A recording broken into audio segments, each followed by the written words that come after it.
என்னத்த வளர்த்தீங்க? யாரால யார் வாழ்க்கைங்க நாசமா போச்சு? உங்க பொண்ணால தான் என் வாழ்க்கை நாசமா போச்சு. உங்களால என் குடும்பமே என்ன விட்டு போச்சு. 15 லட்ச ரூபா கடன் வாங்கி ஊதாரியா சுத்துறேன்னு தானே சொன்னீங்க. உங்க பொண்ணு ஊதாரியா செலவு பண்ணதால தான் 15 லட்ச ரூபா கடன்காரனா நிக்கிறேன். உங்க பொண்ணு ரோட்டு கடையில 20 ரூபாய்க்கு காஃபி குடிக்க மாட்டா. 280 ரூபாய்க்கு ஸ்டார்பக்ஸ்ல கேப்புச்சினோ தான் குடிப்பா. மணியோட வேல்யூ உங்க பொண்ணுக்கும் தெரியாது, மனுஷங்களோட வேல்யூ உங்களுக்கும் தெரியாது.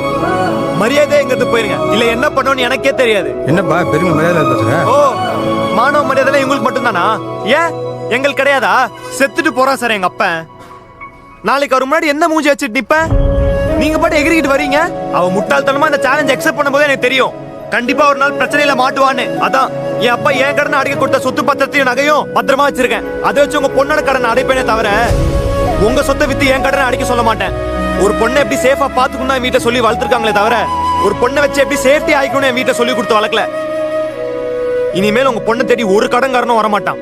உங்க பொண்ணை என்ன தேடி வர சொல்லாதீங்க.